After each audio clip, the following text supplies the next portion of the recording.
Dale Sarver, how are you? I'm fine. How are you, Bobby? I'm doing near perfect, thank you.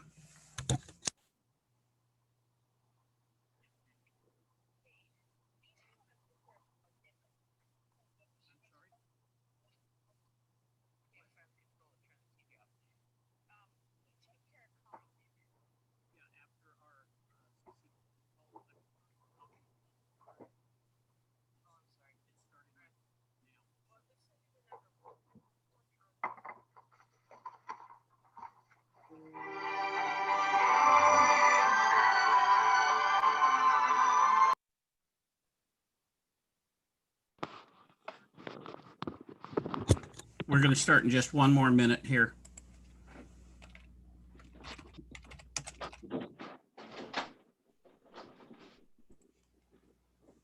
Hey, happy Hanukkah to you guys. Thank you so much. Thank you. Yeah. Appreciate it. It was kind of all 8 crazy nights, but we're on night number 5 right now. So, All right.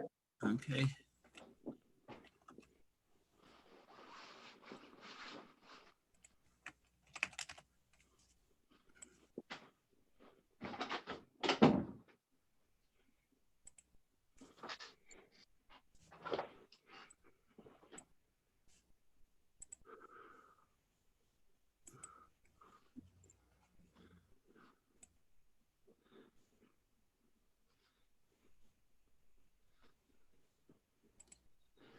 Well, good morning, everyone. And we're very excited to welcome you to today's call. And this is our Coffee with the Entrepreneur. My name is Bobby Spiegel, and I'm the President, CEO for the Corona Chamber of Commerce. I want to make sure that you mute yourself, as well as if you've got a question for our speaker or for any of us here that are moderating the calls, please utilize the chat box. And those people that are on Facebook, you'll need to just bear with us. We would like to allow you to watch this as often as possible, along with the YouTube channel. Our chairman of the board, Don Williamson, is here to share some announcements with me today. And I'm going to start off first with the upcoming Wednesday call, which is our Corona Chamber business briefing. This will be the last one for the year, and it will be at 10 a.m. via Zoom. You do need to register, and we encourage you to do so. The link is on the slide that's in front of you. After this week, though, we are going to take a little bit of a break, and our staff's going to have a little time to regroup and get ready for their holidays, as well as prepare for 2021. But the topics of getting started right, steps to take and strengthen your business, will be an excellent way for you to kick off and get prepared for this next year. Our featured presentation on Wednesday will be Paul Webb, who is an NLP specialist. Additionally, we will be listening to newly elected Corona City Council member, Tom Richens. You do need to register. And again, if you could do that today, we would appreciate it. You'll see the bit.ly right there. Remember that they are case sensitive. So go ahead and register as soon as we're done with today's call. Don, would you go ahead and cover membership for us? Sure. As everyone knows, we like to tell you here at the Corona Chamber of Commerce, membership of our Chamber of Commerce is very important. We are only as strong and active as our membership. If you're not a member, please consider calling Robert Yanez. Robert is our membership development specialist. His job is to help people join the chamber and take advantage of all the benefits that we have for you. So please give Robert a call. If you know someone that should be a member, please also contact Robert, give them the reference.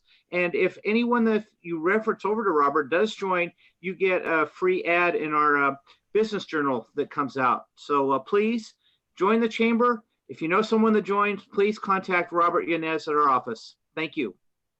Thank you. And, you know, for those that do want the information and learn a little bit more, what we are doing this year is offering a free labor poster for all of our members. So if you are a member, please connect with us.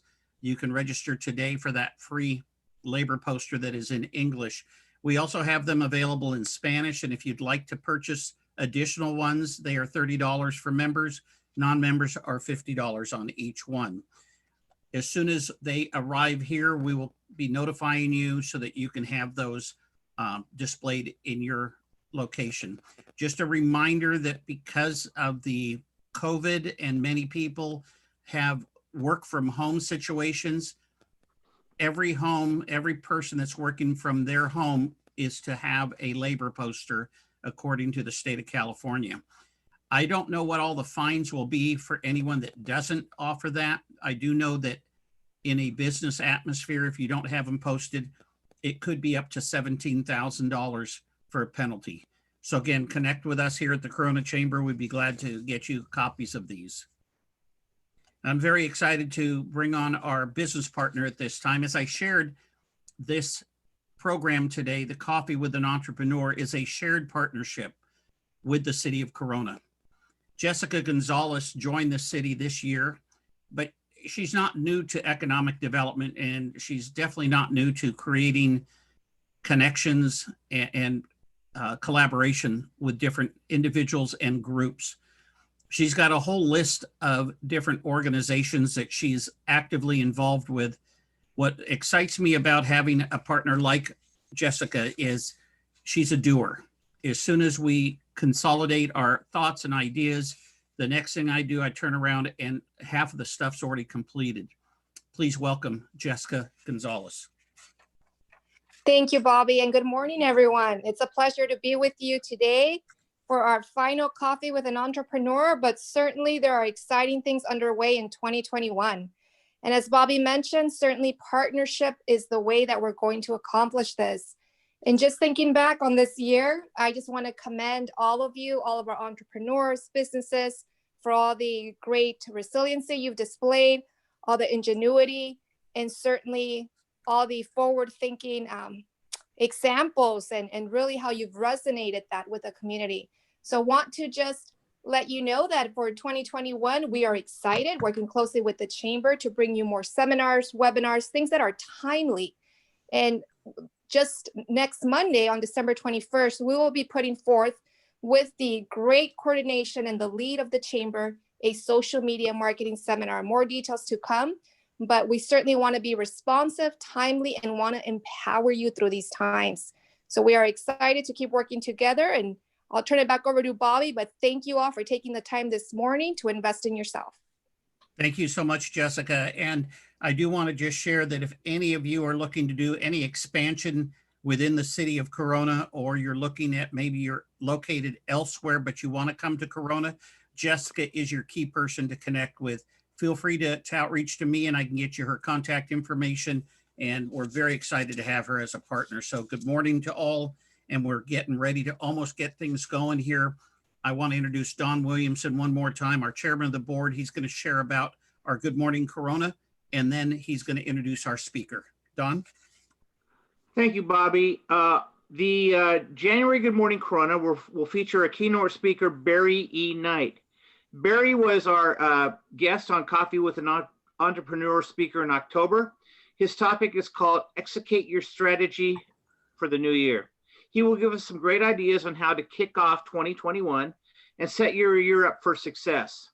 Register today to ensure you get a great start to 2021. Use the link on the screen or call us at the Chamber with any questions. And I really think you'll enjoy Barry. Barry is a very dynamic speaker, and please be sure to be on hand for Good Morning Corona in January. At this time, it's my pleasure to introduce to you our guest speaker, Chantal Blash with Meridian Pacific Insurance Services. Chantal was born in Lucerne, Switzerland, and immigrated to the U.S. as a child. When the economy turned bad in 2007-2008, she pivoted and started selling insurance.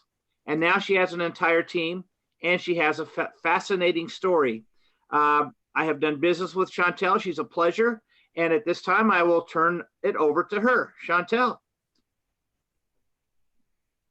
You need to unmute, Chantal. The microphone button. There you go. You're live. All right. Thank you. Good morning, everyone. I'm excited to be here. A little bit nervous, but I'm very honored. I want to say thank you to Bobby, Linda, Stephanie, and Robert for bringing this opportunity to me.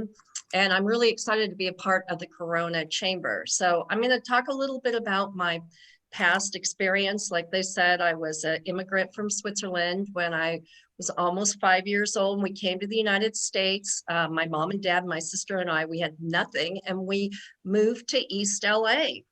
And from there, my dad was a licensed civil instructional engineer, or later became one, but he was an engineer. So basically, when you come to a new country, you have to rebuild yourself. So my dad went to school. My mom was an Avon lady. And we just kind of had to go to work. So my parents really always instilled that if you want something, you need to go to work. So when my sister and I, we were 12, we had a paper route. Some of you might remember the days of people with paper routes. Well, that was us. We had a paper route, and then we moved to a new home in Glendora in the late 70s. And my sister and I wanted money. We had our paper route, but we still wanted a little more. So she started a window cleaning business and a weeding business because it was a new development. So we always had some money. We were always looking to have money. We bought our own cars. My mom and dad, they grew up on farms. So their whole train of thought was kids need to work. You want something, you figure it out. So that's kind of what we did. That's how we grew up. And so I think I really learned my work ethic from my parents because they didn't have money to hand out. So I graduated from Glendora High School, and then I went to Cal Poly Pomona, got a degree in business, minor in economics, and just a little FYI, I was on the ski team there for 2 years. I was captain for 1 year, and yeah, and my sister was on the team. Skiing was our family hobby. Being from Switzerland, that's really the only thing we did as a family was we would ski. So, and to add to that, it's kind of silly, but I met my husband in the singles line skiing at Mount Baldy. He asked me if I was single, and I looked at him and I thought, yeah, he's pretty good looking. Sure. Okay. So I rode up on the chairlift with him, and today's our 29th wedding anniversary. So kind of a silly story. So yep, met my husband locally. He's from Laverne, and we got married. We have 3 kids, a daughter and twin boys. Swiss people, just a little FYI, everybody knows Roger Federer. He has 2 sets of twins, and Swiss people have high multiples. My grandmother had triplets and twins, and I stopped after the first set of twins. So Swiss people have lots of multiples. That's just a little bit of trivia there. So anyway, my daughter has a master's in accounting. I have a son who's a mechanical engineer and a son who's a certified welder. So that's a little bit of my background. So when we got married, my husband, Joe, which is kind of a common name, but he was in a real unusual business. He owned carnival rides. So I had no idea what that was. You know, we never went to the church carnival. My mom and dad didn't spend money like that. We would go play one carnival game, ride one ride, and we would go home because my parents were extremely frugal. That's the Swiss culture in us. So when I met Joe, I had no idea what the carnival was, and he had some equipment, and his dad had a show with his cousin, and we got married, and all of a sudden I'm working for him. And we started growing the business. We bought more equipment. In the 90s, we did very well. We would do about 150 events a year. If you've seen The Notebook, the Ferris wheel in The Notebook was ours. My husband actually ran the Ferris wheel in that movie.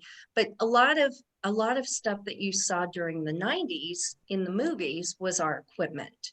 And you know, like I said, we were very successful, growing. Well, in 2005, we had an opportunity.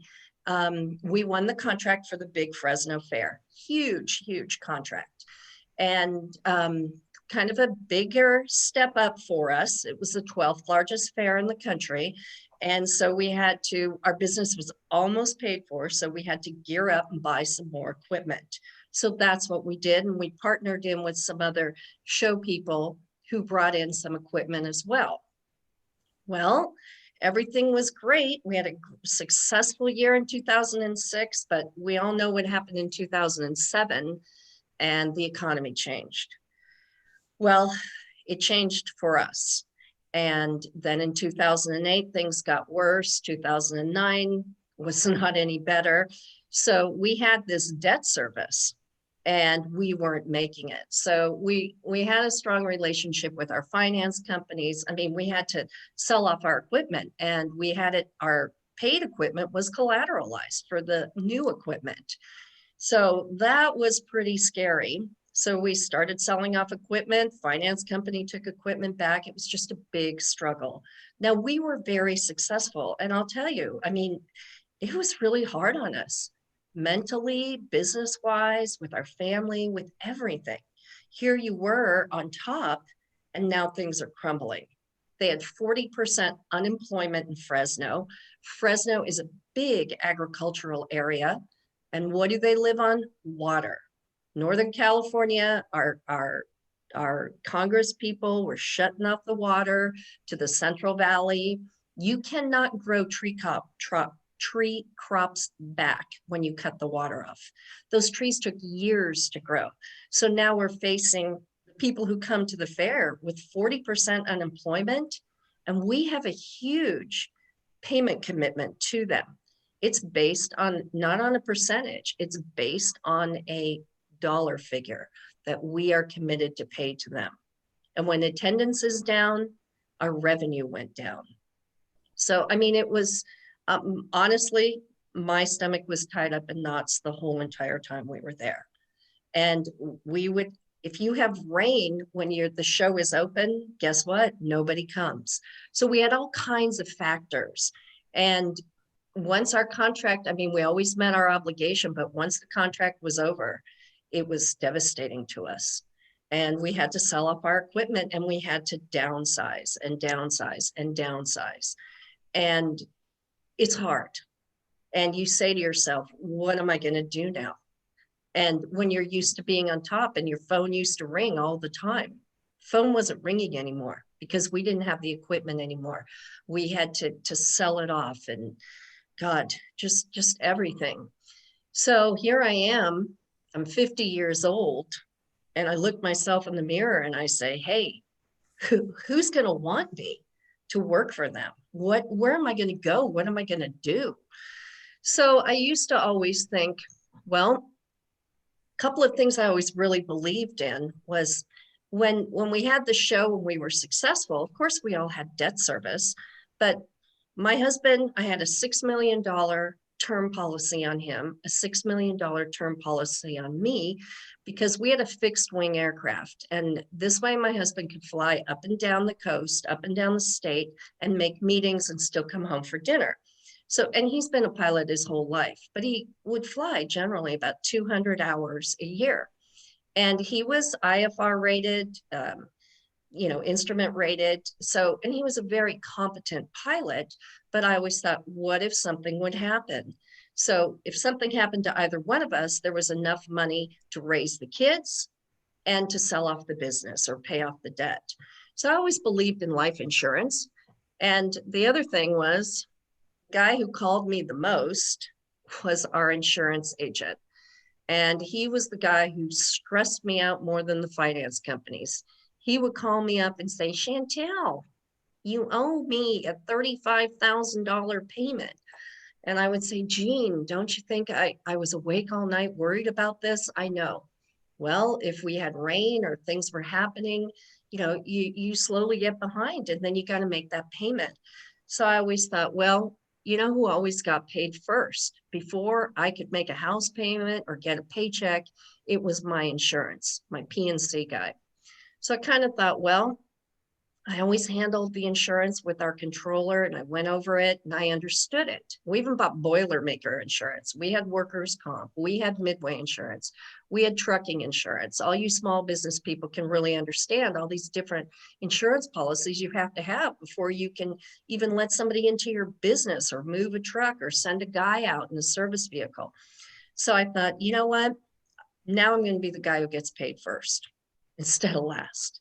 So, and it was something I understood, and it was something I really believed in.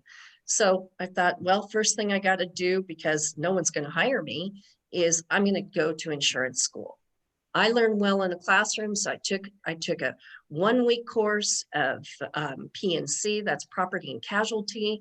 And my daughter's in grad school at the time, and she's calling me, Mom, study, you have to pass, because she's like the straight A student. So I got a little stressed because I hadn't studied like this or done anything like this in years. So I passed, I went in, I took the test at 7 in the morning, and the guy said, do you want your result? And of course, I thought I probably failed. And he said, hey, you got 78%. I'm like, oh my God, you only needed a 60 to pass. I didn't want to tell my daughter I got 78 because, you know, that's just a C, but I passed, and I did tell her eventually. But then I thought, well, I always believed in life insurance. I went back and took the life and health class, and I went and took the test, and I took that time I took the weekend study review, and I passed it. Went in, took the test, once again, thought I failed, but I passed. And there I got an 80 something. So now, okay, I got my license. What do I do now? Well, this means I got to do something, right? So I went around, looked around, and I thought, well, I'd rather sell life insurance than property and casualty. I don't want to be the one calling those small businesses saying, you need to pay me or I'm going to shut you down, just like we would get once in a while. So I went to work at a company called Family First Life. Andrew Taylor up in the high desert hired me. And I thought, okay, great. But now what's next? I got to go to work. I got to figure this out. So they had training videos. And honestly, I was kind of scared to death. I never had sales. When we had our business, people came to us. We had a great reputation. My husband worked really hard. He was the operations guy. But now I got to perform. So I remember I went up to the Victorville office, or Hesperia office, I did some training, and Trey Honeycutt says to me, now get on the phone and book these appointments because they buy leads. I said, well, I don't know how to do that. And he goes, well, you're starting now. So I dialed, I booked 3 appointments, and I was so excited. So I went out there and I started running the appointments. I was very nervous, just kind of a little bit like I am right now, but nobody bought anything from me in the beginning, but I kept buying leads. I kept following the system. So eventually I did okay. I wasn't a superstar, but I was making my payments and I was starting to believe in myself again. And Trey and Andrew, they believed in me. And by having somebody believe in you makes you start believing in yourself. So one day we didn't have any leads to buy at Family First Life. And I'd been doing this for about 6 months. And Andrew Taylor says to me, here you go, got to buy these Medicare leads. I said, I don't know how to sell Medicare. I don't know anything about it. He goes, you're on the lead list, you got to buy them. And at that time, $300 a week I was spending on leads. I know it doesn't sound like much to many, but it was quite a bit of money to me because I had to sell at least 1 or 2 of those to get my money back and keep moving forward to continue to pay my lead bill. Well, my husband went into the hospital for back surgery, Huntington Memorial, and he wanted me to stay with him. So that week I wasn't working, but I had these Medicare leads. I didn't even know how to dial them. So I sat down in the hospital, put on my headset, and watched YouTube videos endlessly on Medicare. So I watch them 3 times. The reason why I say 3 times, it's like a whole new vernacular, a whole new vocabulary. So the first time I watched and I didn't understand a thing. Second time I'd watch and I took notes. And the third time I started to understand. So then I'd watch another video it was a series this guy had put on. So then at the end of the week, I called my leads and I booked them. And I went out there. I had been contracted, okay? I did get my contracting done through United Healthcare, so I wasn't out there being reckless, but I still had to get out there and do something. Learned the presentation, learned everything I needed on YouTube. And I went out there, didn't know what I was doing, called Andrew. He didn't know what he was doing either. We kind of muddled through it. And then I found out that United Healthcare had an office in Glendale and they offered weekly trainings. I went to every training. I introduced myself to Tracy Arnell, who was the broker manager in LA. And, you know, people always say to you, it's who you know, it's who you know. No, it's not who you know. N- I could know a million people, but they don't know me. It's they had to know me. I had to know them. So what I did was I introduced myself to Tracy. Okay. It's who knows me. It's not who you know. So I told Tracy, I said, look, I'm new to this. I buy leads every week. I need to succeed. I need to make my house payment. I need to rebuild myself. I've got bills coming in. I'm behind on my mortgage. I mean, it's a horrible thing to say, but let's be honest. I became behind on my mortgage. We were behind on our utility bills. Just like Barry Knight said, I didn't have anything cut off, but we were behind, and I was good at negotiating with my utility companies because if you made a small payment, they kept you on. So I told Tracy, I said, I'm going to be your top agent. And so I worked with her. When I would book appointments, I would text Tracy and say, hey, I got 3 appointments today. I'm going to go out there and sell them. And always, before I walked in that door, I visualized making the sale. I visualized coming out of there with a sale. And then I learned, hey, Medicare isn't a sale. Medicare is helping people. And that's what I'm good at. And that's also the reason why I transitioned to Medicare from life sales, because I really like helping people. I don't like asking for a check. I'm not really good at that because I'm a little bit too practical. Sometimes I didn't see the client's need for the insurance. But with Medicare, everybody needed it. And I wasn't rejected. So I worked with Tracy. Every time I had a little success, I sent her a text. I went to every one of her meetings. And before I knew it, Tracy had me on her radar. Tracy said, hey, I got a lead in the Valley. You want to go? I would say, absolutely. People say to me, hey, Chantal, where's your office? I said, it's wherever my car is. And wherever I had an opportunity, I took it. When they asked me, will you work kiosks? I didn't know what that meant. Of course I'll go work them. I didn't miss a single opportunity that was given to me because some of them were successful, but I did health fairs that year through another gentleman I met, Philip Russell. He set me up with like 12 health fairs. I never sold a thing through a health fair, but I went. And I tried, and I was always there. I was smiling. I was talking to people. And the way to rebuild yourself is to let everybody know what you're doing. I had to rebuild myself. I told people, hey, I'm doing life insurance and I'm helping people with Medicare. If you know anybody who has any questions, call me. However, I was never that person who went to the holiday party and was trying to sell everybody Medicare. No, I would just say, I've taken a new start and this is where I'm going. And you know, it's amazing. People want to help you. If you're telling them what your new opportunity is and what you're trying, if they have a need, people have compassion for you. You know, if you're not that naggy person, hey, you got to buy a policy for your kids, you got to buy a policy. I was never that, but I just let people know what I was doing. One thing I had told this story to Laura, you know, because not every lead is a sale, but I'm always good about rotating my tires. I always get a lot of miles out of my tires. That's a Swiss thing, you know, get the most out of your money. So I'm at the tire shop and I always kind of position myself because with Medicare, you're not allowed to approach people. There's an older gentleman sitting there. My car was in getting the tires rotated and I sat down next to him and asked him how his day was. We got to talking and he asked me what I did for a living and I sold him a policy there in the parking lot. He had his Medicare card and didn't know what to do with it. And I just talked to him and I got him enrolled and he was thrilled to pieces and he's still one of my clients today. So basically you need to put yourself out there. We're all scared. Everyone is really afraid to fail. I'm always afraid to fail.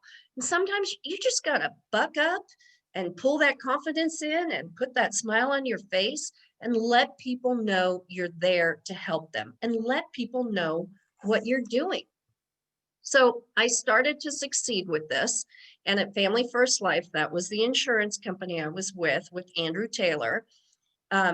we started talking to people about Medicare, and they asked me to do the trainings. So I did trainings, and then all of a sudden I'd go on these appointments, and we know we have a large Hispanic community here in the Inland Empire, and I couldn't speak Spanish. So one of my co-workers, a colleague, Izzy Gonzales, I said, Izzy, and he's like my age. I said, Izzy, and he's a Mexican national immigrant, just like I am.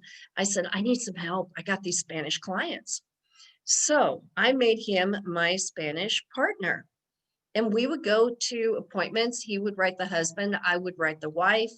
And we worked really well as a team. And now Izzy writes Medicare, and it complements his life business. And he's doing great. He has about $3,000 a month of passive income just from picking up Medicare clients along the way. And I have to say, he's also become one of my dearest friends, but he was a tool, and he and I worked together. And when you need help like this, I sought out somebody who I could partner with and who I could help him. I taught him Medicare, and he could help me with my Spanish clients. And in today's market, it's very important to be bilingual. There's nobody out there who speaks Swiss or who speaks German. I have nobody for my language, but there are people out there who speak foreign languages, and we need to help them as well. So that was pretty interesting. And then we started turning in pretty good production. And as I was training people, we started producing. So the president of Family First Life, Sean Mike, asked me if I wanted to be the Medicare director. After about 1.5 years of doing Medicare, and he flew me all over the country, and I would speak to our different teams all over the country, and I would present this to them. And we got some people on board, life insurance and final expense, if that's more your thing, and annuities. Medicare's a little bit, kind of a lot of work. So we got some people, and I have about a team of 75 people, and we have started to really be successful. And when you have enthusiasm about what you do, it creates enthusiasm for others. And our thing was always, it's a compliment. Jump on board, we'll train you, we'll work together. And so many people who come to the insurance world have the same story I have. They had a business, or they worked somewhere, they weren't succeeding anymore, the economy changed, they're older, they're like I am, and they all say, like, what's the magic pill? Well, there is no magic pill. What's the secret sauce? It's getting up, getting out of bed every day, and going to work. And what I mean by that is, I bought the leads with the little money I had. I dialed them. I called them. When I had life leads, I door knocked. I remember door knocking this lady in Yoruba Valley. I door knocked 17 doors that day. And I thought, God, if I could just get a sale. The last door, she lived in Yoruba Valley. She answered the door. She had one of those security screens. I couldn't see her. And then she came outside. And I said, you filled out this form. I'm here to talk to you about your final expense. And she said to me, I've been waiting weeks for somebody to show up. I wrote that policy on her porch. I thought God gave me the biggest gift in the world. And it just brought all of that hard work and effort together. And it realized, I just got to keep working. I just got to keep working. And when we work for ourselves, the only way we get a paycheck is through our efforts. And so I knew I needed that paycheck every week. And I just went out there and I followed the system, bought the leads, door knocked, did whatever I could. And also what I did was I started hanging out with people with the like mindset that I have, the same mindset. And if you immerse yourself with people who want to go to work and who are working hard and trying to be successful, you start thinking that way. And you start thinking about your small victories. And you're like, I can do this. Everybody else is doing it. Why can't I do this? And you start seeing these successes. And that's what I started to see. And that's why Sean Mike gave me the opportunity to be the Medicare director, because if you're on my team, I'm your biggest cheerleader. I'm the one who's rooting for you. I want you to call me when you're in home. If you're having a problem, I will lead, guide, and direct you, and I will cheer for you. I cheer for my team all the time because I know for me, when I do well or I have success and someone says, great job, it gives me more confidence.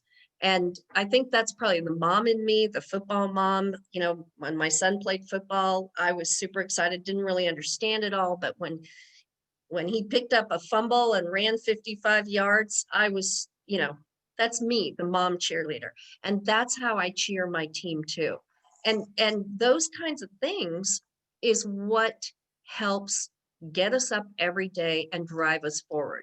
I check in with my team. I ask them what's going on. Do you need some help? You know, call me if you're out in the field. I work with Philip Russell. He has a Medicare insurance company called Healthy Start. He and I have partnered up together, and that's how I started Meridian Pacific also. And I could call Phil when I had questions. We all need that person that we can call who is a colleague, a mentor, a trainer, someone who's there for us. Tracy Arnell, who's now with Blue Shield. When the many people had left United Healthcare, moved to Blue Shield, well, because I had that relationship and Tracy was giving me leads, when she moved over to Blue Shield, they started giving me leads. And never say no to an opportunity. Last year, during our annual enrollment period, Blue Shield sent me to Palm Springs every other day. They gave me the opportunity to do presentations. So did Ron Garcia with United Healthcare in San Bernardino, Riverside County. They all gave me opportunities and I took them all. I didn't always know what I needed to do or what I was going to do, but I didn't say no. I said yes. And oftentimes I asked Christy Frasca at Blue Shield. I said, can I do presentations? What can I do to help grow my business? Because if you don't ask, most of the time people aren't forthcoming. They already have people in this capacity, and you have to be your biggest promoter. You have to promote yourself. You need to say, Christy, that's what I did. I would like to do restaurant presentations. She goes, really? I never knew that. I said, yeah, this is something I would like to do. So she helped me out last year during annual enrollment, and I did 12 presentations for Blue Shield. I did 26 presentations for United Healthcare. I called Ron Garcia at United Healthcare and I said, what can you help me with? I want to do something. Tell me, what can I do to help grow United Healthcare out there? So all of these things, and it's being bold. It's stepping out of your comfort zone. I'm not usually like that. I'm not the person who invites myself to a party. I'm not the person who I never pushed my kids on things, or that wasn't my nature. But I learned if I wanted to succeed, I needed to start asking these people. And I attended everything I possibly could from these organizations so they saw me. I introduced myself to these people. Like I said before, it's not who you know, it's who knows you. So I worked very hard on developing those relationships. And I knew I had to do this pretty fast because I had these bills to pay. And I'm 50 years old, you know, and soon I'm going to be 55. Soon I'm going to be 60. You know, I need to make this career work because so many of these other people have been doing insurance since they were younger, and I'm the newbie. I need to get to work. So every day that was my thing. I had to get to work. I had to do something, and I had to self-promote. So that's pretty much how things moved. And one thing I must say, I was given the opportunity to do trainings at the Family First Life office up in Hesperia, and people came to my trainings. And it was, to me, that was a huge compliment that they would come and listen to me train. And people were hungry. People need to find that new opportunity for themselves as well, just like the same opportunity I was looking for. And I encourage them to do the things that I did. And like I said, people ask for that magic pill. They ask for, what can I do? And I just want to say, I had to do it. I had to figure it out. I didn't know where to look. Honestly, I'm not a huge book reader. I should be. I just didn't have the time. And I just listened to trainings. And I went onto YouTube. My son laughed about that when I told him I learned Medicare on YouTube, my engineer kid. He's like, Mom, good for you. Because I'm not super computer literate, but like I said, I needed to find something. And in our company, we didn't have it. So keep in mind, opportunity can't wait. And we need to be ready to pivot. You know, I thought I was going to be a life insurance salesperson because I believed in it so much. But another opportunity came forward, and that was the Medicare opportunity. And I continued to build on that. Now, when I was in Oklahoma and Texas this summer, and yes, I did fly even with the COVID, and we all know COVID's been difficult on our businesses. COVID's been hard on my business. My annual enrollment numbers were half of what they were last year. Last year, I wrote 87 applications. This year, barely 42. So COVID has been hard on all of us. And we all are looking for something to help our businesses. And when I flew to Oklahoma and Texas to do some training for Medicare to help build teams out there for Family First Life, I came across an opportunity. And what this opportunity is an opportunity to help small businesses. And even though I'm kind of on my own, but I do have a team, I'm always been a small business owner. And, you know, small business is the one who gets hurt the hardest during these economic times. And I know some businesses are doing great. For the most part, when you get shut down 3 times, it's hard to come back. It's hard to make those rent payments. It's hard to keep the electricity on for these small businesses. So like I said, when I was in Oklahoma, I was given this opportunity from somebody who attended one of my trainings, and he introduced me to what is called premier companies. And because I was willing to take this opportunity and willing to learn, I said, what the heck, I'm going to take a look at this. And what it's called is, I just want to kind of go through my notes a little bit clearer here. It's called the Premier Marketing Opportunity. And I was excited to be approached by this and to have this additional start. And it's called the Premier Alternative Program, and it's considered the next great innovation in healthcare solutions. And for me, my biggest expense, of course, is healthcare. And as an employer, we did offer healthcare. Our employees couldn't afford it.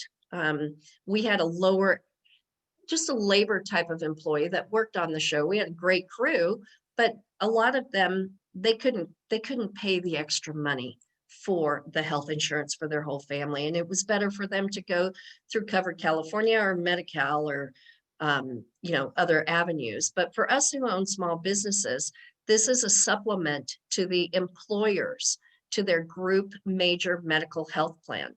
And it's a self-insured 105 plan. It's an add-on to the company's 125. And I'm going to touch on this. It's a summary. I'm not going to throw everything in here, but just give you a basic overview. And what it does is it lowers, you keep your same insurance broker. This is nothing where you change your insurance broker. You stay with your Blue Shield broker or your Health Net broker or Kaiser, but it lowers your group plan premiums while lowering deductibles. And this enables the employer to lower the premium costs and the actual risk for the out-of-pocket at the same time.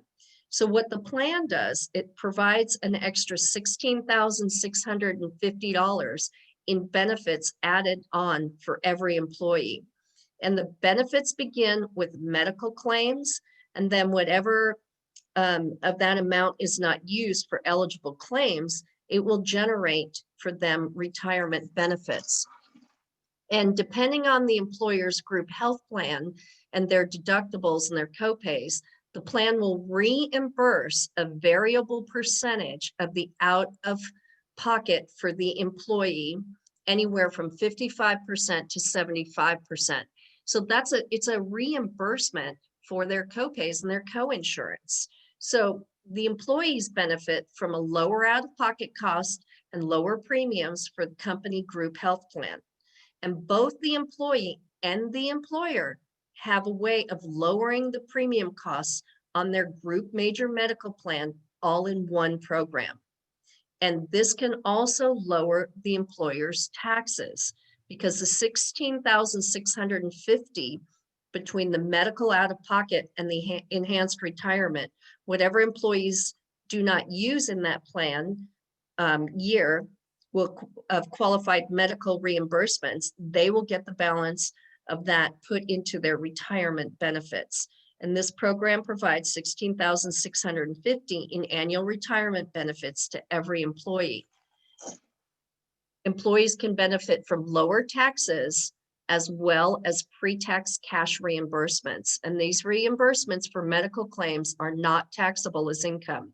They can be used for any purpose as the employee sees fit. So the Premier Alternative Program is a plan that the employee can use before they hit their deductible. It will reimburse up to 75% of the deductible and the copays for eligible claims from day one. So when the employer's raising the deductibles, because we know how expensive those insurance costs are, the employer needs to raise the deductibles to lower the premium costs. And they can pass that extra deductible on to the Premier Alternative Program. That's the company I'm working with. And Premier will absorb the extra burden due to the raised deductible. So the employee is not going to feel like they're losing out because this is going to pick up the slack. So this is all, it doesn't cost the employee anything and it doesn't cost the employer anything. And the employer can also have a gain. The employer also has a 2.65% on average net gain in the FICA taxes per their employee. So the bottom line is this plan provides reimbursement for the employee. It gives them up to a $16,650 annual reimbursement for the out-of-pocket costs.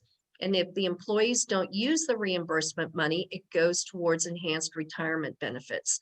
So you can keep your same health insurance broker when you're working with Premier Alternative. Companies need to have a benefit plan in place in order to work with this plan.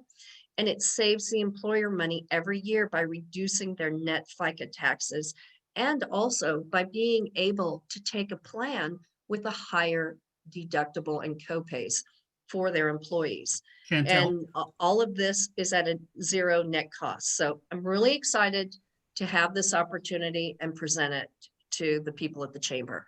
And if you guys want to talk more about it, you can reach out to me. yeah, that is awesome information. And as I shared with you prior, we're going to outreach to all the insurance groups to be able to chat and kind of come up with a synergy type of a thing. And you know, you had mentioned, I took down a lot of notes, but one of the, well, not one, I'm going to touch on a couple of them, and then Linda will be asking some of the questions that are in the queue right now.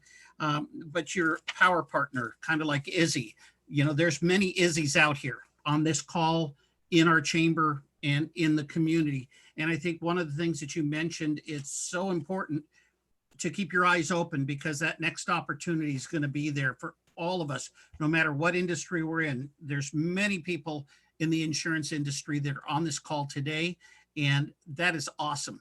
There are other industries also represented, and I think that some of the tips that you gave were so critical for all areas. I love the way that you went onto the YouTube videos, and you said you had to learn a whole new vocabulary and the tips and the series of talks. There is so much information out there for our business community today. And if any of you on this call are looking for help or areas that you're just kind of like hitting a wall, please contact us here. I don't have all the answers. My staff, they're excellent. They'll find that, but we'll outreach to a Chantal, or we'll outreach to a Dale Sarver, or any of the people that are on this call, because all of you are power partners for us. I loved your theme of buck up. I mean, that is spot on.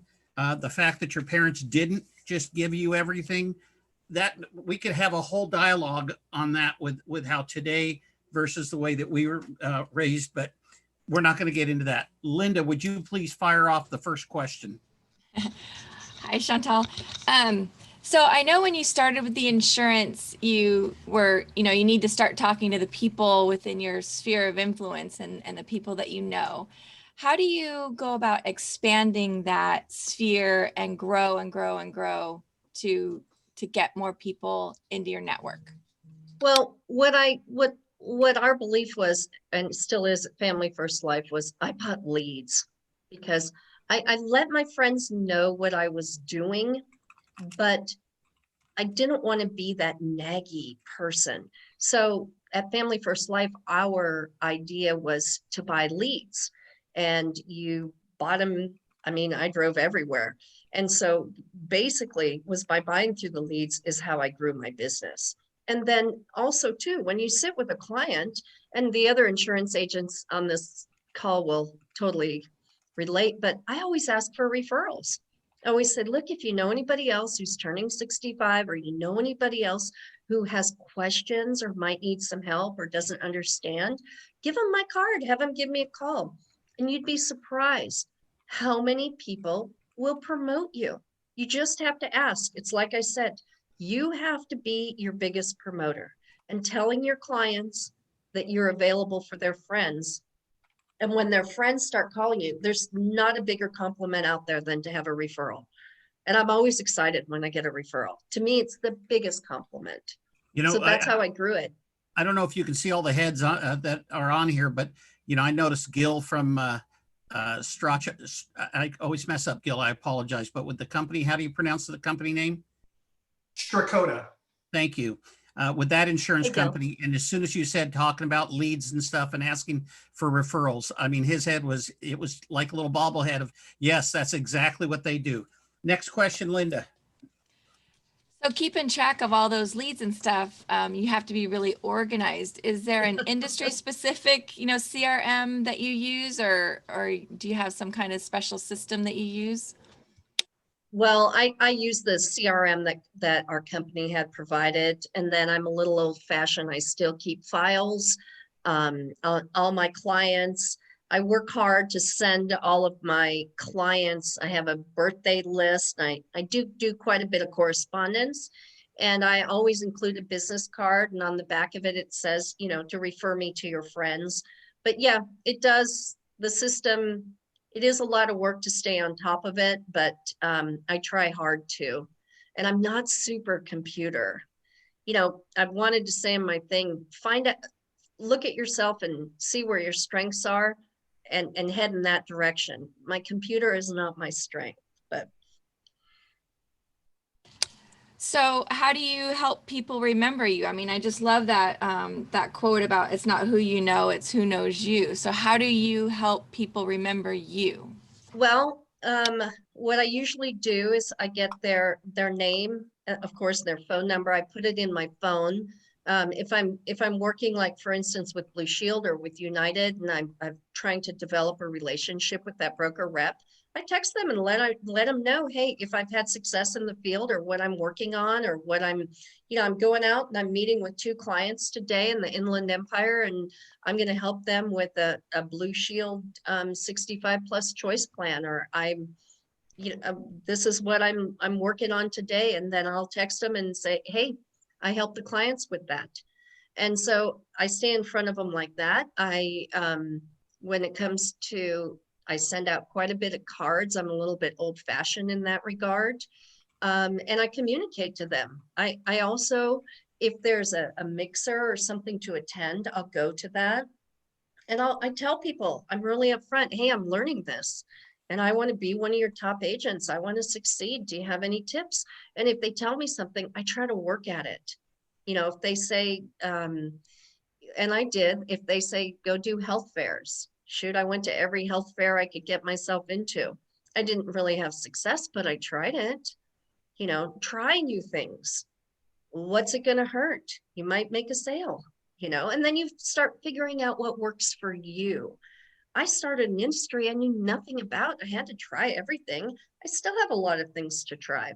With my new company, with Premier, I've got to get out there and try things too. So got to figure out, kind of stumble along the way.